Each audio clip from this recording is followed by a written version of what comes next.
ลียร์ก็ฝากถอนยอดดอกโบรกเกอร์ KBB โดยผ่านธนาคารการค้า BCL1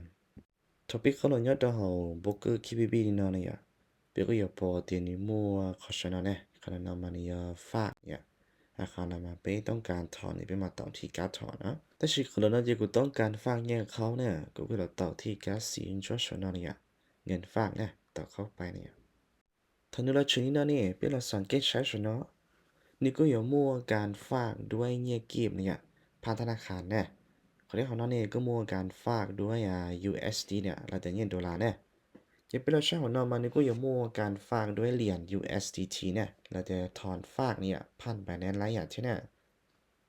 แต่ที่สำหรับคนนั้นที่กูต้องการฝากผ่านธนาคารการค้าเนี่ยเป็นเงียกีบนะที่กูเราต่อที่การ์ดที่ชนะอย่างเงินฝากเนี่ยแต่ต่อเข้าไปเนี่ย ถ้าเราเจอคนนั้นเนี่ยนี่กูอย่ามัวรายละเอียดนี่นอนเนี่ยเป็นราชการที่ฉันมันเงินโอนนี่กูอย่า LAK เนี่ยคนนั้นมันยังเงียบกีบเนี่ยสำหรับการฝากเนี่ยดอกนอจีฟิฟสามารถฝากขั้นต่ำอย่าออสันจิงยี่หมูเนี่ยหลังจากกูเช่าออสันจิจนนเนี่ยเป็นเราเช่าเนาะนี่ก็อย่ามัวจำนวนเนี่ยเคลียร์ระยะนัดดอกนออย่าแต่เนี่ยดอลลาร์เก่าจุดจีดอลลาร์เนี่ยขนาดนั้นเนี่ยกูอย่าจำนวนเนี่ยแต่กูต้องการฝากหมูเนี่ย ต่อไปนะก็เราต่อใช้ของเราเนี่ยเลือกบัญชีตัวบัญชีเป้ต้องการฝากเงียบเรานะจะก็ต้องฝากตัวนั้นอย่าเพื่อต่อเข้าไปเนี่ยหลังจากนั้นจะก็ไปต่อที่การเสียฉันนะขั้นตอนต่อไปเนี่ยถ้าเราชนิดนั้นเนี่ยของเรามันได้เคลียร์เราเป้เนี่ยเดี๋ยวเวลาเป้โอนเงินเป้จะเช่าดอลลาร์จนแล้วนะอย่าได้เป้ใช้นมาเป้จะสามารถฝากเงียบเข้าไลน์เนี่ยต่อไปเราต่อที่การสีดาของเรานะ close เนี่ยถ้าเราชนิดนั้นเนี่ยเป้ก็อยู่ชิ้นเรียนเนี่ย แล้วนอกจากนี้ก็ยอเราดู QR ธนาคารนะจะไปคุยว่าแคปจอเอาตัวรหัสเนี่ยเราจะเอาตัว QR เนาะไปวางจอตัวบิสเซลวันเนี่ยเราจะไปโอนเงินกับตัวบิสเซลวันนะถ้าชิไปจอต่อจากนั้นเนี่ยไปจอมันนั่นตัววิธีตัว QR นั้นชิตัวอีกที่ซึ่งเนี่ยหลังจากนั้นเดี๋ยวก็ยอต่อหมู่เขาต่อบิสเซลวันนะถ้าไปเขาเลยจะต่อบิสเซลวันเนี่ยไปก็เราเช่ารหัสที่ไปเขาหมู่ตามไปตัวบัญชีปกติเนี่ย chỉ biết cũng khâu mù ổn như này à ta chỉ biết tóc mù là từ QR là ổn á vì là bây sau khám át bài ổn như này à bây giờ sau còn nữ trả lý lời chán ta ta nè lần trước bây giờ ổn như sầm lên này à chỉ biết cũng là khá tờ một khâu tờ bộ cơ KBB thiên gì nè thật bây ổn như sầm lên này à biết khâu là bộ cơ KBB thiên gì nè giờ từ nữ cũng nữ chỉ tờการchán tiền này thì còn nữ kia bây nhìn chẳng này à là những chú chả nè cô chạy tàu để bên lấy ổn nhiên đó là vậy tại vì nó xin thì tối bây giờ là sao liền tối là bây giờ ta sẽ thì tạiการแจ้งเตือนนี่เนาะเนี่ยเป็นกูสามารถกดเข้าไปเลือกยอมรับไปแต่โอนเนี่ยนะได้อย่างที่นึกจิตตาแล้วนึกกูเชื่อปัญหาที่นี่อ่ะวิธีที่ถอมันมาแจ้งเตือนเราไปแต่ก็ไม่ได้กดการยืนยันแบบนี้เนาะถ้าเชื่อที่นึกจิตตาแล้วกูเชื่อปัญหาที่จานเนี่ย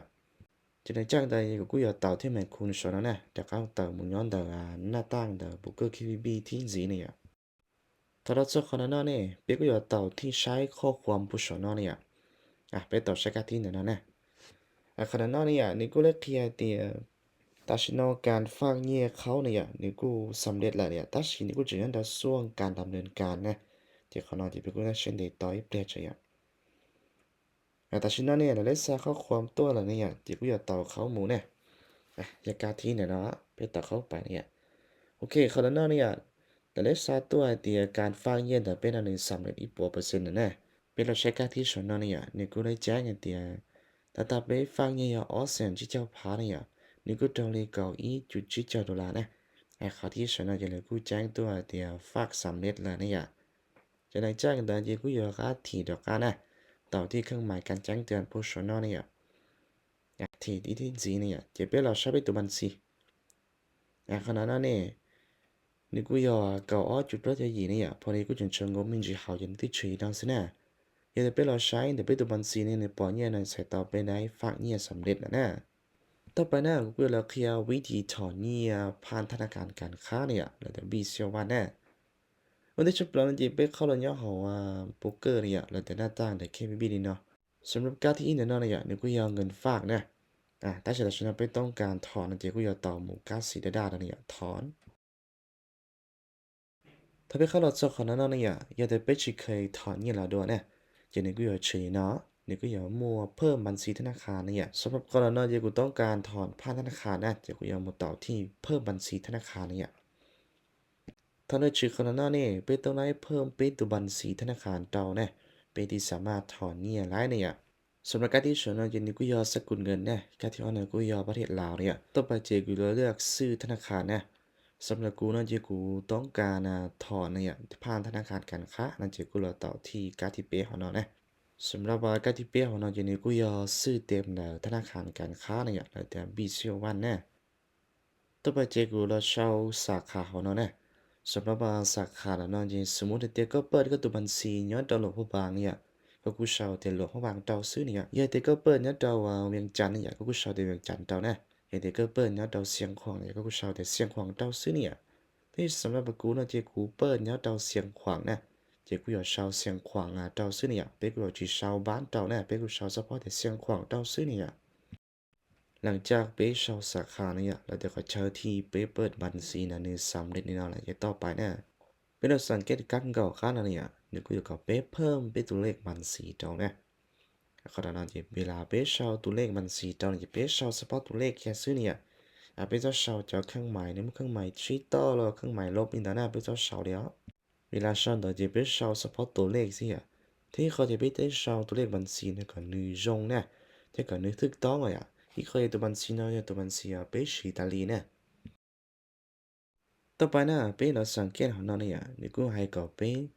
อัปโหลดไปปึ้มบัญชีธนาคารเจ้าเนี่ยขณะนั้นจะไปถ่ายเฉพาะไปปึ้มบัญชีธนาคารเจ้าเนี่ยก็นี่ปอไปตัวเลขบัญชีไปรุ่นเบอ่ะสาขาไปเปิ้นเจ้าเนี่ย ขณะนั้นเจอกูอยากเต่าเข้าไปเนี่ยอัปโหลดเนี่ยวิดีโอกูไลฟ์ถ่ายสำเร็จแล้วเจอกูอยากเข้ามาอัปโหลดเต่าซึ่งเนี่ยอย่าเตียนดิจิตอลถ่ายแล้วกูสามารถกดขอถ่ายไลน์เนี่ยสำหรับว่าการที่จะไปอัปโหลดด้วยเนี่ยไม่ต้องได้อัปโหลดก่อนนี่แจ้งให้ก่อนนี่ชัดเจนนะ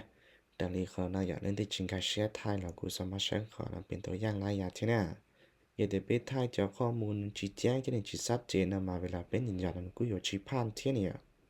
หลังจากนั้นกูจะต่อที่หมายติ๊กฉันนะ ถ้าไปปอเดนนี่อัปโหลดสำเร็จนี่นั่นแหละอย่าได้ไปกดสอบจากข้อมูลถูกต้องตามมาเป๊ะปุ๊บมันสีแล้วนั่นจะไปกดต่อที่ไม่เสียชนะนะสำเร็จเนี่ยทั้งนี้ชี้เนาะนี่เขาน่าจะนึกกูเลยเคลียร์แจ้งเตือนนะอย่าแต่ก็เป๊ะต่อรีเป๊ะเจ้าหน้าที่นะเขาน่าจะนึกกูจริงย้อนต่อขั้นตอนการกดสอบทางโบรกเกอร์เนี่ยญาแต่นึกกดสอบสำเร็จแล้วน่าจะไปที่สามารถยืนยันผ่านนะไปที่สามารถถอนเงินแต่ไลน์เนี่ยถ้าชีสำหรับการยืนยันย้อนต่อหัวนอนเนี่ย โดยการมองตัวมันสีนันยืนยันมาแนะนำก็ไป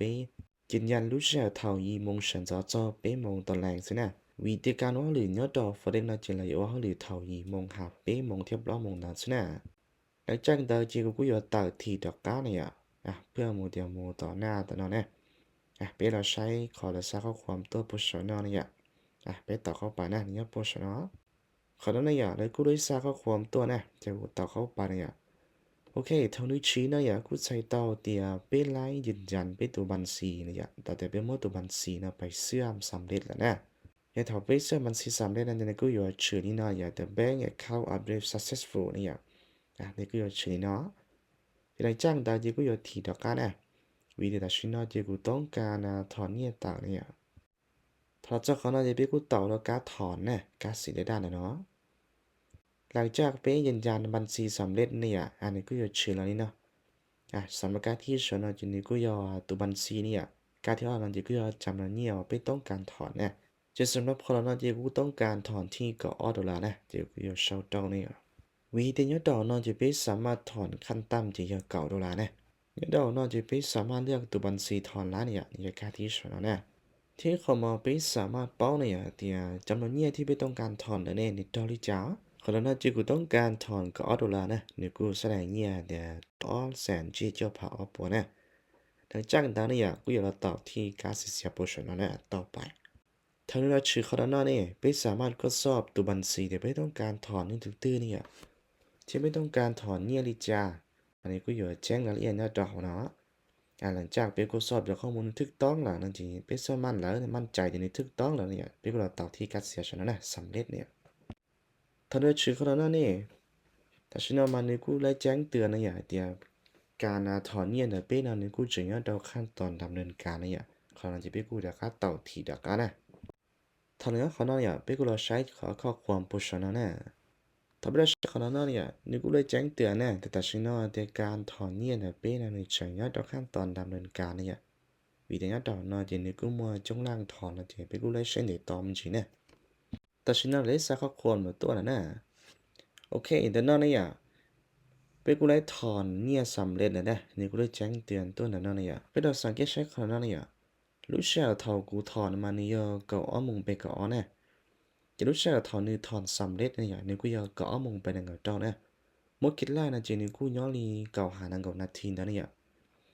ขณะนั้นเจกูยอก็ต่างมูก็ซ่อมเนี่ยเขาต่อบีเชื่อว่านะแล้วแต่เขามันสีธนาคารการค้าเนี่ยเช่นจะบอกได้สัญญาตัวเนี่ยโอเคขณะนั้นเนี่ยแล้วกูได้สัญญาตัวสำเร็จแล้วนะ